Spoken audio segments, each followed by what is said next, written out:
A petition against leading telcos giant Safaricom plc has been filed with the Office of the Data Protection Commission, alleging breach of the Kenya Data Protection Act of 2019 by the service provider. According to a complaint in our possession dated November 20th, 2024, Victor Odhiambo accuses Safaricom plc for allegedly violating the DPA Act of 2019 in its data collection, processing and use, particularly through its use of AI-powered systems and technologies. Odhiambo is thus seeking the Data Commission Immaculate Kasait's-led body to compel Safaricom to lay bare through full disclosure of personal data the telco holds. Further, the complainant wants Safaricom prohibited from using the data in its possession for AI development without explicit opt-in consent. Odhiambo's complaint reads in part, quote-unquote, "I seek implementation of transparency and fairness measures in AI systems."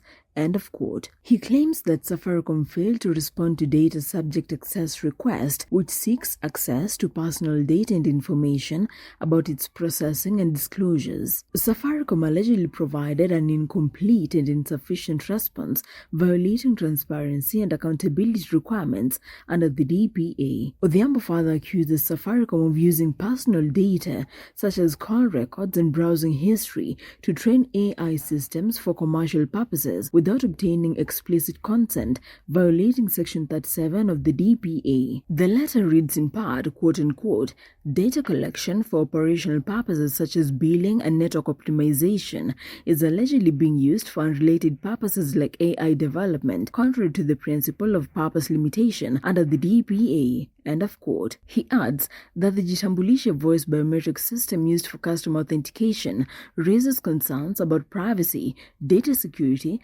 algorithmic bias, and susceptibility to spoofing or misuse. Further, Odhiambo says Safaricom's Zuri Health platform processes sensitive health data, raising concerns about informed consent, transparency, and compliance with health data protection requirements. He adds, quote-unquote, "Safaricom's AI systems allegedly lack safeguards such as data protection impact assessments necessary to evaluate and mitigate risks of automated decision-making and algorithmic bias." End of quote. Odhiambo also wants administrative penalties and compensatory relief for breaches of the DPA and constitutional rights and regular audits and safeguards for data processing activities. Safaricom is not new to allegations of data breach. Early this month, Safaricom denied claims that it is abusing its customers' data privacy by sharing the information with security agencies and other third parties. This was rejoined by the Chief Executive Officer Peter Ndego's led entity.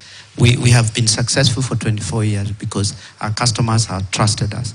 The basis of that trust is that we don't let them down. We always make sure that our services are on. Regardless of what happens, that is one of the biggest area. Second, as we've said, they are affordable. But then it's also secure, safe, that their data is safe with us, their money is safe with us. We transact $750 million every day. That money needs to be kept safe. We keep it safe. So the safety and security of information and data for customers is essential. One of the reasons why we went through this has had nothing to do with the question you're asking, because you don't go through certification in one day. But we've gotten banking grade, the highest certification that very few MNOs have, which is IS 27701, which is Privacy Information Management. It looks at the broad spectrum of how you manage privacy.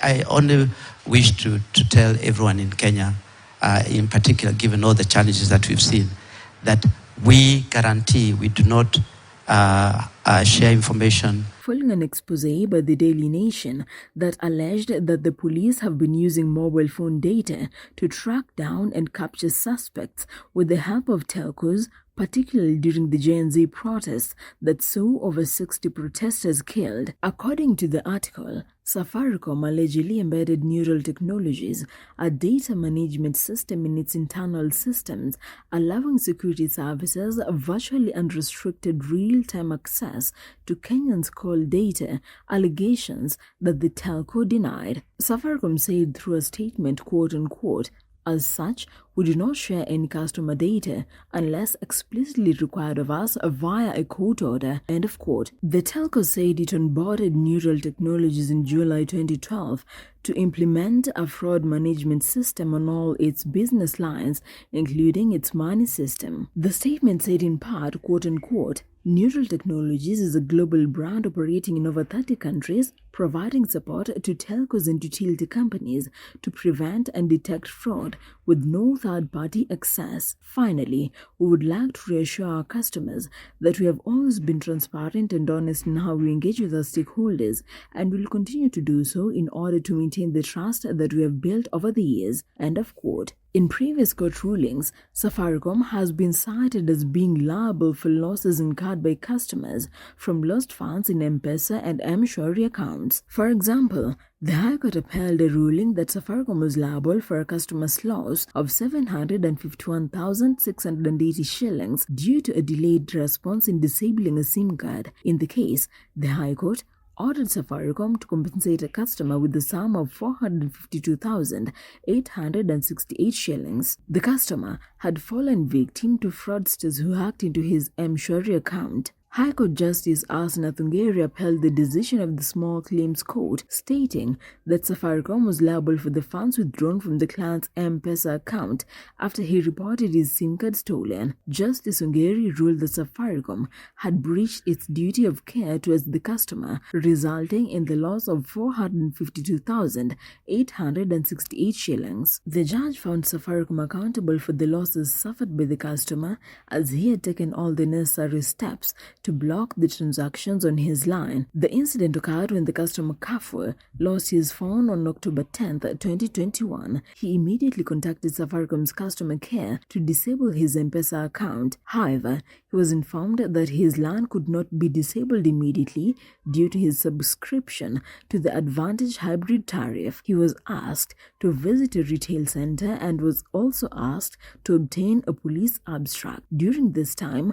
the fraudsters accessed Kafur's accounts and withdrew 298,812 shillings from his M-Pesa account. The following day, an additional 116,505 shillings was withdrawn from his M-Shwari account. Kafur took legal action against Safaricom, demanding a refund of 751,680 shillings, the total amount withdrawn from his M-Pesa account. The Small Claims Court magistrate ruled in favor of Kafur, holding Safaricom responsible for the loss of 452,868 shillings and ordering the company to refund the amount along with the cost of the suit and interest. Dissatisfied with the ruling, Safaricom filed an appeal with the High Court. The recent decision by the High Court affirms the initial ruling, emphasizing Safaricom's duty of care towards its customers and holding the company liable for the losses incurred by Kafur. Safaricom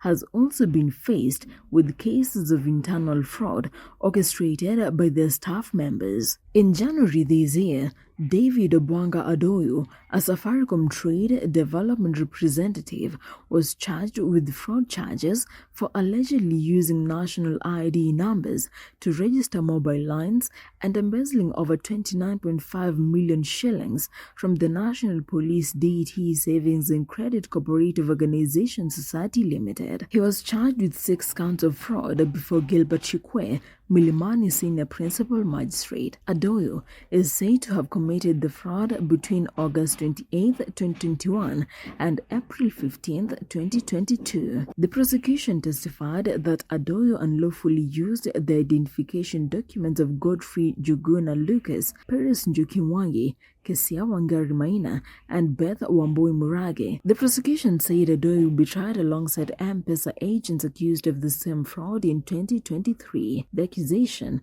implies that Adoyo and others conspired to steal from the National Police DT Sacco Society. The allegations include linking mobile lines to Sacco members' accounts to withdraw 12,954,937 shillings from their savings via M-Pesa agents.